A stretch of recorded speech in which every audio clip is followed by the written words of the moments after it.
Okay start करते हैं। Okay, very very good evening बेटा। Welcome to my channel. यहाँ पे बेटा हम पैराबोला का एक पीवाई क्यू सॉल्व कर रहे हैं। ओके, आपको समझ में आना चाहिए। ठीक है, मैं पहले क्वेश्चन समझाता हूँ। तो यहाँ पे बेटा एक पैराबोला का इक्वेशन दिया है। पैराबोला का इक्वेशन क्या है हमारे पास? Y square is equal to 4x। तो स्टैंडर्ड फॉर्म में ये दिया हुआ है और इसका वर्टेक्स जो है वो ओरिजिन है 0,0। अब हमने एक फोकल कॉर्ड बनाई पी क्यू पैराबोला के लिए, और वो focal cord positive x axis के साथ 60 डिग्री एंगल बनाती है। तो एक फोकल कॉर्ड बनाओ। फोकल कॉर्ड के जो एंड पॉइंट्स हैं वो पी और क्यू हो जाएंगे। ठीक है, और वर्टेक्स से एक लाइन बनाओ। ये आपकी एक्सिस है, तो एक्सिस इस केस में क्या है? एक्स एक्सिस है। एक्सिस इस केस में क्या है? X axis. ये पॉइंट वर्टेक्स है, वर्टेक्स ओरिजिन है। अच्छा, एक्स का कोफिशिएंट 4a होता है, तो 4a 4 हुआ, 4 4 कैंसिल। मतलब ए का वैल्यू क्या आया बेटा? 1 आया। ए का वैल्यू क्या है बेटा? 1। तो ए का वैल्यू 1 आया, तो फोकस के कोऑर्डिनेट्स a,0, मतलब फोकस क्या हो गया? 1,0 हो गया।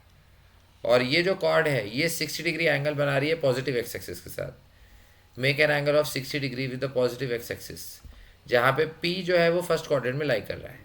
ओके, अब एक सर्कल बनाओ जिसका डायमीटर पी एस है। If the circle whose diameter is P S being the focus of the parabola.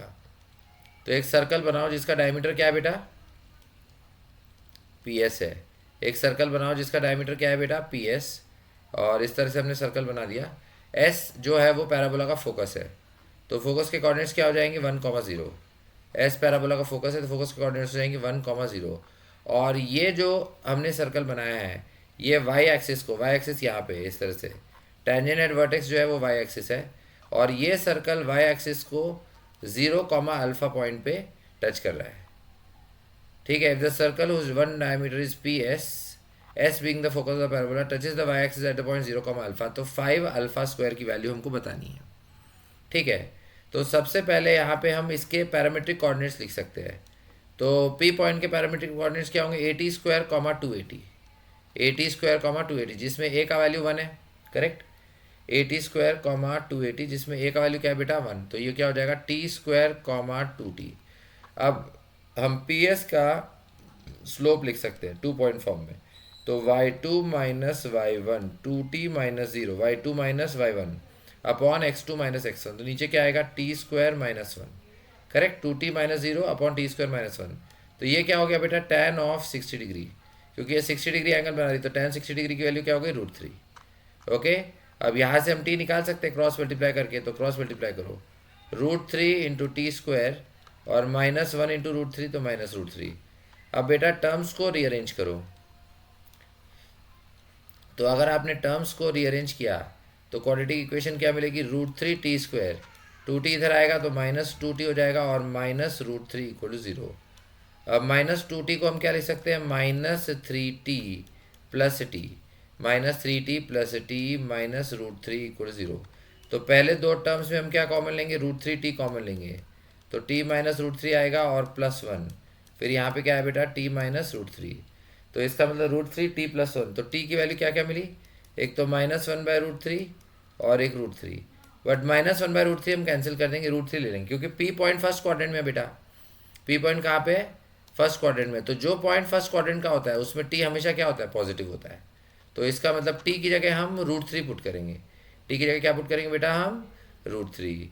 Okay, तो t की जगह √3 पुट किया तो √3 का स्क्वायर, तो x कोऑर्डिनेट तो 3 आ गया, और y कोऑर्डिनेट हुआ 2√3।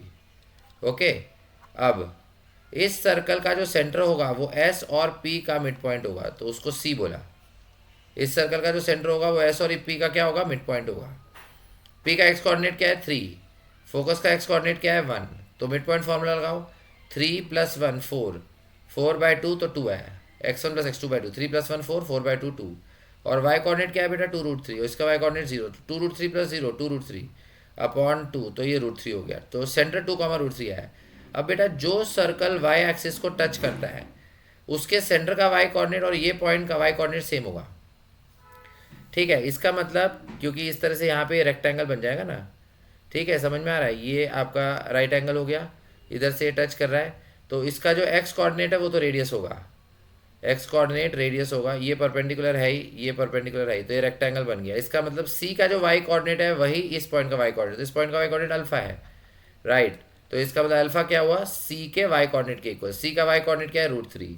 तो बेटा अल्फा क्या हो गया, √3। तो हमको सॉल्व क्या करना है, 5 इंटू अल्फा स्क्वायर। हमको सॉल्व करना क्या है, 5 इंटू अल्फा स्क्वायर।